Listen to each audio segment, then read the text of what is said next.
নমস্কার বন্ধুরা, আমি সুমন আর আমার এই ছোট্ট ছাদ বাগানে তোমাদের সবাইকে স্বাগত। আর আজকের এই ডবল প্যাটার্নের পর্তুলিকা ফুল একসঙ্গে কিন্তু অনেকগুলোই ফুটেছে। দেখতে কিন্তু দারুণ লাগছে, ছাদ বাগানটাকে পুরো আলো করে রেখেছে। এখানে 4টে কালারের ফুল রয়েছে, গোলাপি, সাদা গোলাপি মেশানো, লাল আর রয়েছে সাদা রঙের। আর এখন দেখছি সাদা রঙের ফুলটা এই দেখো সিঙ্গেল প্যাটার্নের ফুলের মতো ফুটেছে।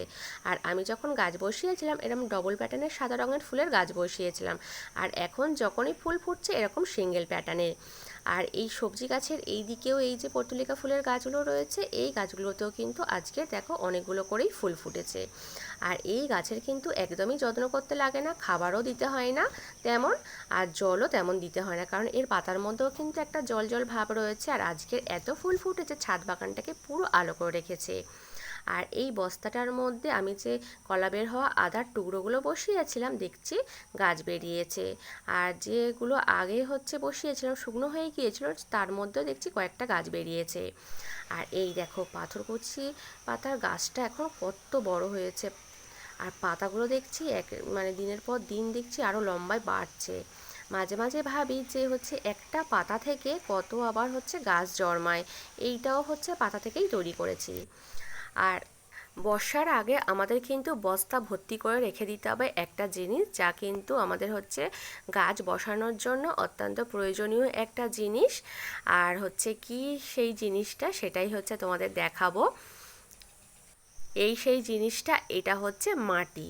আর এই মাটিটাকে কিন্তু ভালো করে রোদে শুকনো করে বস্তা ভর্তি করে আমাদের কিন্তু বর্ষার আগে রেখে দিতে হবে। কারণ আমরা যারা গাছ ভালোবাসি বা ছাদ বাগান করি আমরা কিন্তু সবসময়ই কিছু না কিছু গাছ কিন্তু বসাতে থাকি। তাই আমাদের হাতের কাছে যদি মাটিটা সবসময় রেডি থাকে তাহলে আমাদের কিন্তু গাছ বসাতে খুব সুবিধা হয়। আর বর্ষার সময় কিন্তু বেডের বা টবের মাটিগুলো একদম কাদা কাদা হয়ে যায়।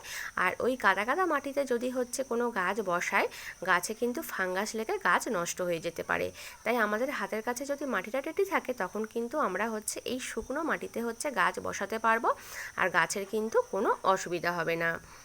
আর এটা কিন্তু আমি একদম নর্মাল মাটি নিয়েছি, এই মাটির মধ্যে কিন্তু কোনো খাবার মেশানো নেই। আর মাটিটা দেখছো হালকা ভেজা ভেজা রয়েছে। এই মাটিটাকে ভালোভাবে রোদ্দুরে শুকিয়ে নেব, তারপরে আমি কিন্তু বস্তা ভর্তি করে রেখে দেব। আর কেউ কেউ যদি মনে করে যে এই মাটির মধ্যে গোবর সার বা ভার্মি কম্পোস্ট বা চা পাতা সার মিশিয়ে রাখবে, সেটাও করতে পারে।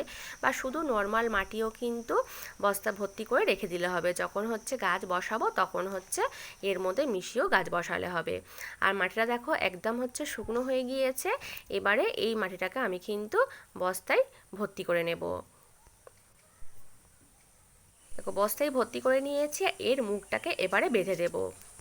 আর আমাদের কাছে কিন্তু গোবর সার, ভার্মি কম্পোস্ট বা চা পাতা সার না থাকলে যদি মাটিটা থাকে তাও কিন্তু আমরা গাছ বসাতে পারবো।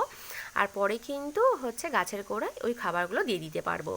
আর দেখো বস্তাটার মুখটা বেঁধে দিয়েছি, এটাকে কিন্তু আমি এবার শেডের মধ্যে রেখে দেবো, কারণ ছাদে রাখলে বৃষ্টির জল আবার কাদা কাদা হয়ে যাবে।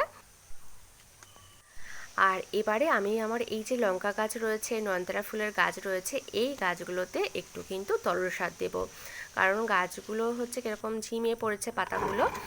আর এখানে আমি বালতির মধ্যে জল নিয়েছি, আর এই তরল সারটা আজকের গাছে দেব। এখানে কিন্তু আমি নিয়েছি পাকা কলার খোসা ভেজানো জল, আর এই জলটা পুরোটাই বালতির মধ্যে দিয়ে দেবো। আর এখানে আমি বালতির মধ্যে জলটা একটু কম নিয়েছি, কারণ সব গাছে আমি কিন্তু এই তরল সারটা দেবো না, কারণ দুদিন আগে বৃষ্টি হয়েছে, কিছু কিছু গাছের গোড়ার মাটি ভেজা ভেজা রয়েছে, সেই গাছগুলোতে দেবো না।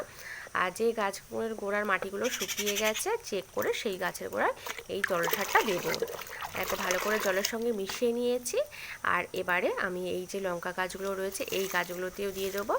আর এই লঙ্কা গাছ, নয়নতারা ফুলের গাছ যেহেতু ছোট ছোট জায়গার মধ্যে বসানো, মাটিও খুব কম রয়েছে, তাই কিন্তু খুব তাড়াতাড়ি মাটিগুলো শুকনো হয়ে যাচ্ছে। আর আমি কিন্তু এমনি প্লেন জল খুবই গাছে কম দিই। যখনই গাছে জলের দরকার হয় দেওয়ার, তখন কোনো না কোনো তরল সার কিন্তু জলের মধ্যে মিশিয়েই দিই। কখনো সবজি পচা তরল সার দিই, কখনো ঘুঁটে ভেজানো জল মিশিয়ে দিই, কখনো আবার এই পাকা কলার খোসা ভেজানো জল কিন্তু মিশিয়ে দিই। আর এই পাকা কলার খোসার মধ্যে কিন্তু রয়েছে প্রচুর পরিমাণে পটাশিয়াম, যা কিন্তু গাছে ফুল ফল আনতে সাহায্য করে। আর এই দেখো এইদিকে এই যে সবজি গাছগুলো রয়েছে, শশার গাছগুলো রয়েছে, এই গাছের গোড়ার মাটিগুলো কিন্তু একদম ভেজা ভেজা, এই গাছগুলোতে কিন্তু দেবো না। আর এইদিকে এই যে জবা ফুলের গাছগুলো রয়েছে, যে গাছের গোড়ার মাটিগুলো শুকনো রয়েছে সেই গাছে দিয়ে দিচ্ছি।